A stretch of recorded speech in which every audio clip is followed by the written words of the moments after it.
ఇప్పుడు ఆంధ్రప్రదేశ్ లో ఎలక్షన్స్ ఉన్నాయి కదా, మరి ఏ పార్టీ గవర్నమెంట్ ఫామ్ చేస్తాం అనుకుంటున్నారు మీరు? టీడీపీ జనసేన. ఎందుకు టీడీపీ జనసేన? అక్కడ ఇప్పుడున్న పరిస్థితులు బట్టి అన్న జగన్మోహన్ రెడ్డి 5 సంవత్సరాల్లో చేసిన అరాచకానికి. అంటే ఏ విధమైన అరాచకాలు చేశారు అనుకోవచ్చు ఆంధ్రప్రదేశ్? అది రౌడీయిజం కానీ డెవలప్మెంట్ కానీ ఆ రాజధాని విషయంలో కానీ ఈ మామూలుగా దళితుల మీద దాడులు కానీ ఇట్లన్నిటిని పోల్చుకుంటే. అంటే అదే దళితులు మీ ఇంట్లో మంచి జరిగి ఉంటే నాకు ఓటే అని అడుగుతున్నారు కదా, మరి మరి మంచి జరిగింది అనుకోవచ్చా? అదే మాట డాక్టర్ సుధాకర్ ఫ్యామిలీని కానీ అచ్చన్న ఫ్యామిలీని కానీ అడగాలన్నా. వాళ్ళు కూడా ఓటేస్తే జగనే వస్తారు. ఓకే.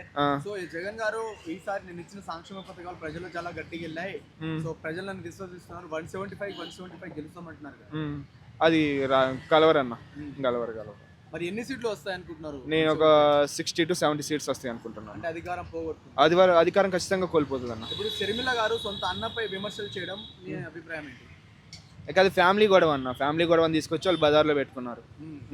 మరి ఈ జగన్ పరిపాలనలో ఉద్యోగ అవకాశాలు కానీ డెవలప్మెంట్ కానీ ఎలా అనిపించింది ఈ 5 years? లేవన్న, అసలు ఉద్యోగాలు ఏమి నాకు తెలిసి అయితే అవి గ్రామ సచివాలయం వాలంటీర్లు అవి తప్ప ఇంకేం ఉద్యోగాలు పెద్దగా అవి లైఫ్లో సెటిల్ అయ్యే ఉద్యోగాలు అయితే ఏం లేవన్న. అంటే ఇచ్చారు కదా, ఇప్పుడు ఇస్తున్నాం 2 లక్షల పైగా ఉద్యోగాలు ఇచ్చామని చెప్తున్నారు. ఏం ఉద్యోగాలు అన్న అవి? ఏం ఉద్యోగాలు అన్న? అంటే ఇప్పుడు ఏమో మరి నాకు తెలియదు, కానీ ఉద్యోగాలు ఇచ్చామని చెప్తున్నారు. వాళ్ళు ఉద్యోగాలు ఇలే పాడలేదు అన్న, వాలంటీర్ జాబులు ఇచ్చారు. నెలకు 5,000 అది సచివాలయ సెక్రటరీ సంథింగ్ ఏదో ఉన్నది, అవి కూడా పెద్ద మంచి ఏం కాదన్న. ఈ వైన్ షాప్ లో డిగ్రీ పోరగాళ్ళని పెట్టారు, ఇక అదేనన్న జాబ్స్ అంటే అవే పెద్ద జాబ్స్.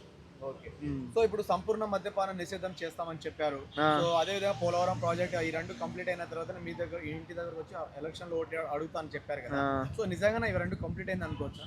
ఆంధ్రప్రదేశ్ది మద్యం పాలసీలో అత్యంత ఫెయిల్యూర్ పాలసీ అన్నది. వాళ్ళే డబ్బులు పెంచేసి తగ్గిస్తామని చెప్పి 2 సంవత్సరాలు ఏమో ముందు రేట్లు హై పెంచి మళ్ళీ తర్వాత తగ్గించేస్తే అది ఎట్లా అన్నది? మద్యపాన నిషేధం చేస్తా అంటే మొత్తానికి చేసేయాలి. ఆయన ఎక్కడ ఓన్లీ పెద్ద 5 స్టార్ హోటల్లో తప్ప మద్యం ఎక్కడ దొరకనట్టు చేస్తా అన్నాడు. ఇక జాలన్న మహిళలు ఆయనకి వ్యతిరేకంగా ఓటైనకి. సో ఇప్పుడు టీడీపీ జనసేన పొత్తుతో వస్తున్నారు కదా, మీకు ఎలా అనిపిస్తుంది? మంచిదేనన్న, రాష్ట్రానికి మంచిది. సో గతంలో చంద్రబాబు నాయుడు గారి పరిపాలన చూశారు, ఈసారి జగన్ గారి పరిపాలన చూశారు. ఎవరు హామీలను ఎవరు కరెక్ట్గా నెరవేర్చారు అనుకుంటున్నారు? సో వాళ్ళిద్దరి మీద తేడా ఏంటి? తేడా అంటే అన్న, హామీలు నెరవేర్చడం అంటే ఇవి చిన్న సంక్షేమ పథకాలు ఉన్నాయి, అవి జగన్ చేయడం అనలేదు. కాకపోతే చంద్రబాబు నాయుడు అనేది 2 సంక్షేమం ప్లస్ డెవలప్మెంట్ 2 కలిపి వెళ్ళాలి. ఇట్లా నేను సంక్షేమం చేసినా అని చెప్పి అందరినీ తిట్టుకుంటా కొట్టుకుంటా పోతే అది ఎట్లా కరెక్ట్ అన్న? వాళ్ళు మాట్లాడే మాటలు కానీ రాజకీయాల్లో ఉన్నప్పుడు కొన్ని విలువలు ఉండాలి, ఆ విలువలన్నీ పాతరేసినప్పుడు ప్రజలకు కూడా అసహ్యం కలిగిద్ది. సో ఇప్పుడు చంద్రబాబు నాయుడు గారు ఏమంటున్నారంటే ఈసారి నాకు నమ్మండి, ఒకసారి నమ్మండి, లాస్ట్ ఛాన్స్ అంటున్నారు. అదే విధంగా 2047 విజన్తో వస్తున్నారు. సో నిజంగానే హైదరాబాద్ మాదిరిగా డెవలప్మెంట్ చేస్తారనుకుంటున్నారా ఆంధ్ర అంటే రాజధాని? హోప్ ఫర్ బెటర్ ఫ్యూచర్ అన్న, ఆయన చేయగలడు అన్న నమ్మకం అయితే ఉన్నది కదా. ఒక్క మాటలో ఆంధ్రప్రదేశ్ నెక్స్ట్ సీఎం ఎవరు అనుకుంటున్నారు? చంద్రబాబు నాయుడు. సో ఏపీలో ఎలక్షన్స్ ఉన్నాయి కదా, అవునండి, మరి ఏ పార్టీ గవర్నమెంట్ ఫామ్ చేస్తే బాగుంటుంది అనుకుంటున్నారు మీరు? జనసేన టీడీపీ? జనసేన. ఓకే. ఎందుకు అనుకుంటున్నారు జనసేన టీడీపీని? ఈరోజు జనసేనకి అవకాశం ఇవ్వాలి. నాడే చూసాం, జగన్ చూసాం కదా, చంద్రబాబు కూడా చూసాం, చంద్రబాబు జగన్ చూసాం. జనసేన టీడీపీ పొత్తుతో వస్తున్నాయి కదా, మీకు ఎలా అనిపిస్తుంది? మరి తప్పలేదండి, ఇప్పుడు కొత్త ఉంటామో కరెక్ట్ అనిపిస్తుంది ఇప్పుడైతే. ఎందుకంటే వాళ్ళు ఏదైనా చేయొచ్చు అటు పక్క ఉన్న పార్టీ, కాబట్టి 2 కలిసి వస్తేనే బాగుంటుంది అనుకుంటున్నాం. ఏదైనా ఆంధ్రప్రదేశ్ బాగుపడడం కోసం కాబట్టి ఇద్దరు కల్చర్ కాబట్టి మంచిది అనిపిస్తుంది. మరి ఉద్యోగ అవకాశాలు కానీ ఎలా ఉంటాయి అనుకుంటున్నారు? మరి జనసేన టీడీపీ వస్తాయి అవి రావాలంటే ఖచ్చితంగా ఉద్యోగాలు రావాలంటే ఖచ్చితంగా జనసేన టీడీపీ 2 ఏదో పార్టీ రావాలి, కాకపోతే కష్టం. ఇప్పుడు వైసీపీని ఎందుకు వద్దనుకుంటున్నారు మీరు? అసలు ఏం లేదు కదా, మీరు చేసింది ఇప్పుడు చూసాం కదా, 5 సంవత్సరాల మేము చూసామని ఆంధ్రప్రదేశ్ మొత్తం అందరూ చూసాం. ఏం జరిగింది అనేది ప్రస్తుతానికి ఏమీ లేదు, కాబట్టి ఈసారి జనసేన టీడీపీ ఏదో పార్టీ రావాల్సింది. మరి ఉద్యోగ అవకాశాలు కానీ ఎలా ఉన్నాయి అనుకోవచ్చు ఈ జగన్ పరిపాలనలో? లేవని లేవు కాబట్టి జనసేన రావాలనుకుంటున్నాం. లేవు అసలు టీడీపీ దీంట్లో అసలు జగన్ పార్టీ అసలు ఏమీ లేదు కాబట్టి జనసేన రావాలి. ఇప్పుడు కొడాలి నాని కావచ్చు, రోజా కావచ్చు, పవన్ కళ్యాణ్ తిడుతుంటారు కదా, మీకు ఎలా అనిపిస్తుంది? ఇంకా తప్పగానే అదే రాజకీయానికి వచ్చిన తర్వాత ఇంకా అలాంటి మాటలు మాట్లాడతారు. నిజమేంటే అందరూ తెలుసు కదా.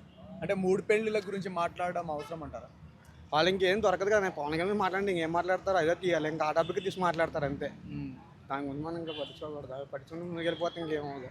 ఇప్పుడు పవన్ కళ్యాణ్ గారు వారాయి యాత్ర అయితే, లోకేష్ గారు ఇవ్వగలం యాత్ర ప్రజల్లో ఎలా వెళ్ళింది అనుకోవచ్చు? బాగుందండి. పవన్ కళ్యాణ్ వారాహి యాత్ర అనేది బాగుంది. ప్రస్తుతానికి ఇప్పుడు భీమవరంలో ఉన్నట్టున్నారు, ప్రస్తుతం బాగుంది. ఓకే బ్రో, ఇప్పుడు జగన్ గారు ఏమో 2 లక్షల ఉద్యోగాలు ఇచ్చామని చెప్తున్నారు కదా, సో నిజంగానే ఇచ్చారనుకోవచ్చా? ఏమో తెలియదు, నాకు తెలిసి ఏమో వచ్చి ఉండదు, అవి ఇన్ని ఉండరని ఖచ్చితంగా ఇవ్వరు. పోలవరం ప్రాజెక్ట్ కంప్లీట్ చేస్తాము, అసలు అవే అదేవిధంగా సంపూర్ణ మద్యపాన నిషేధం చేస్తామని చెప్పారు కదా, మీ ఏ మేర కంప్లీట్ అయింది అనుకోవచ్చు రండి? అసలు పొలం ప్రాజెక్ట్ మొదలు పెట్టలేదండి, అసలు అవ్వలేదు. పొలం ఎక్కడైతే స్టార్ట్ అయిందో అక్కడే ఉంది.